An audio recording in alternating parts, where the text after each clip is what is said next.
Hi everyone, myself Soumya Sudhireddy and my partner Nikhila. Today we are going to present you a small game, 15 puzzle. Generally, we used to play the puzzle games in our childhood, right? Like we used to get all the piece of separated piece of blocks of an image. We used to organize that pieces in the form of a nice picture. This is a simple game which we have created today. So if you can see this logo, you can easily connect to our game. So in our game, we used some cartoons like Mario, and also we used some superheroes like Batman, Captain America and all. This is a simple overview and how our game UI will be. This is how our UI will be there. So what all technologies we used in this game are HTML, CSS, JavaScript. We mainly focused on JavaScript in this game. And we used some CSS animations for user interactions and for better user experience. Next is the first how our UI starts in the game. This is how our game page starts. Here we select what kind of image we require, and we select our size, and we load the puzzle. You can see the clear demo at the end of our presentation. Next, let us, as I told you, we used HTML, CSS, and JavaScript in our project. Let us take a look of the code to understand more in detail how we use that in the project. So first we started HTML. As I showed you, there are a few drop downs where we select different kind of images, and next is to select the size and to load the image. So to select, we have given Mario, Spider-Man, Batman, and Captain America. These are we are giving a select option, and similarly for the size, we are giving a select option. And on click of button, we are loading. Here we are taking the type button for that load, and we are I gave the ID button, and I'm passing this ID to JavaScript code. Let us now look at the JavaScript code. So as we are passing an ID from HTML, we are taking that ID in the JavaScript on the load game, and we are loading based on the based on click. So let us understand the logic. We are looping here in the array size, and we are changing the blocks of when we are playing the game. Here get element by ID. Here we are giving this IDs. Next is in this load game, we are taking the time. Initially we are taking 0 seconds, and in when we are giving a timer basically on the certain amount of time the game should be completed, and we are also calculating the moves, number of moves the person took to complete the puzzle. Next is we are calculating moves here. This is a table, rows, the game size and row size. This is a display, how we are displaying the image. Next, how assign random numbers to game board.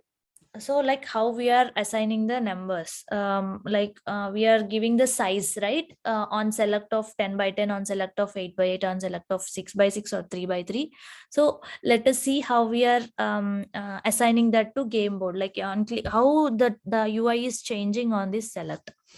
So we are looping on the rows and column size. If initially on the select if they choose 10 by 10, we are initializing row count 10 and column count 10, and based on that we are initializing, we are pushing that random number.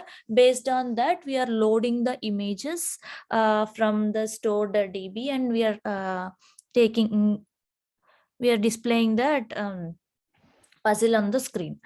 Next is how we are displaying. As I showed how we are taking that images, next is how we are displaying. This is show table. We are calculating this in show table. Here in this show table, we are looping that output string, and we are all taking this input from the previously shown assigning the array methods. And next, we are getting the positions and we are displaying the images. The images are, we placed images in one particular folder for this example, and we are showing that in the output string. We are showing in this format. This is how we are displaying the puzzle. Next is moving tiles.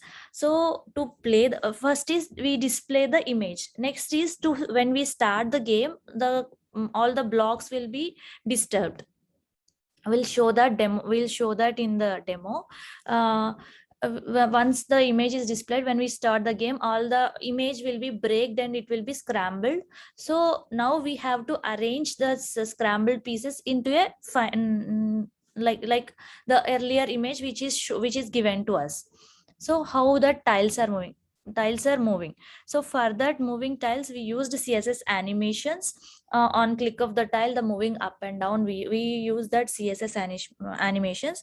We are fading we are fading the tiles, the nearby tiles which is which has empty slots, and we are triggering, but on click of that functionality we wrote in a JavaScript.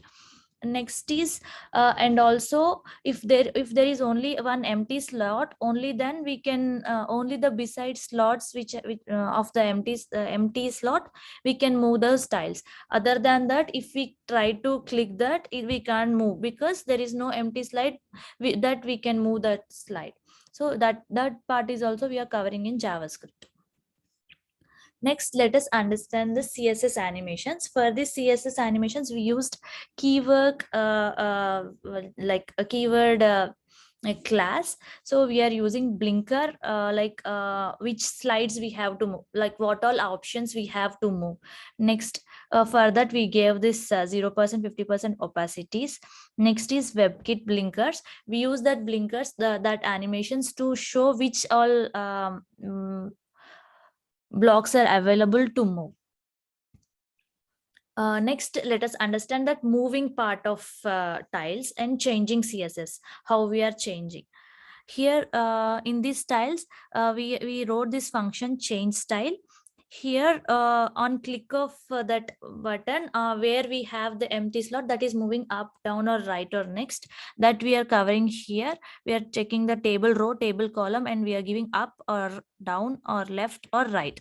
So if it is that, we are changing the border color and we are underlying, and we are giving this style color to that.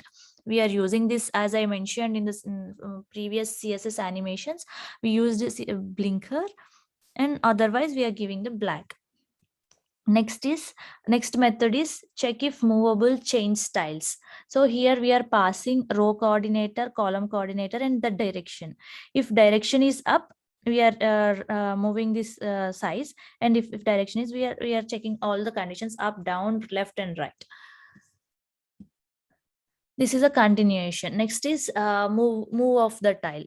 So if it is up, and if it is not empty, if there is no empty slot, we are giving this error message. If like once the all the image is done, if it come to previous stage, we are calling this winner function. We are giving congratulations, your puzzle has been solved in so and so moves, because we are calculating moves and we are also calculating time. We are giving a number of moves and number of seconds. So next is functions to calculate time and number of moves. As I told, there is time and number of moves. We just initially gave one move count, and we are incrementing on every click. So we are doing that in a HTML. Next is timer count. Initially we started a time, and for every second we are calculating the time count, and we gave a set timeout function, so that after that certain time the game will be stopped, saying the time is up. So start count and stop count, we are doing that in time count. Next is end game notification. So in this, when let's say there should be a end time, otherwise will be keep on trying till it is ended. So if the we are giving this congratulations message, if the winner, if it is a winner, if the time is up, we are showing the time is up. So what all as of now we understand the basic functionalities and what all HTML and CSS what we have used, and what extra features we used in our project is multiple backgrounds. We used we took different images so that the user will be happy, not get bored of using every same image every time. Different puzzle sizes, maybe initially doing 10 by 10 puzzle is tough for beginner, so let them start with 3 by 3 so that they'll get interest on game. So slowly they will move to 6 by 6, 8 by 8, or 10 by 10 if they wish to solve the harder puzzle. Next is we try to put some animations and transitions so that it will be more attractive to the player. Next is end game notification. uh, if it is time bound, we'll be in a more interesting scenarios, and we'll put more concentration to complete the game. So we are using this end game notification as we are calculating the time. So as of now, like you may get a little idea of how our game is going to be. So let us see a quick demo to understand more clearly, and you can see it you can visualize the game. So now Nikila will continue to give a demo. Yeah, Nikila, go so ahead. far Soumya explained you about the code and how the functionalities, what kind of additional functionality it is added, and she also explained, covered you whatever the code we use, whether it is HTML or CSS. So this is the front end page where this is the main page where you can see that there are two text boxes. One is puzzle image and puzzle size. When it goes to puzzle image, you can see there is a select option of drop down box where you can find different types of images like Super Mario or Citizen, American Citizen, and badminton. So coming to then puzzle sides, from then you can select the size of the puzzle. It can be 8 by 8 or 10 by 10. Soumya, like, can you just add show a demo? Yeah. So if you selected Mario and if the puzzle is something like 8 by 8 or then if you load the puzzle here, you can see the size of the puzzle, and if it is can you start a new game down, you can see that how many number of rows and columns. Yeah, this is how it will be. So if you select any particular numbers from there, you need to create the puzzle. You can also see there are like few errors if yeah, here you can see that cannot move tile, tile must be a blank space. So this is how it works, where you can create a puzzle, and within there, as she mentioned, there will be a timer. So within the timer it should be done. So if entire the puzzle is completed, then we'll be populating a message something like congratulations. And here you can see another example of Super Mario where you have different tiles of it and you're merging over it. Yeah, thank you.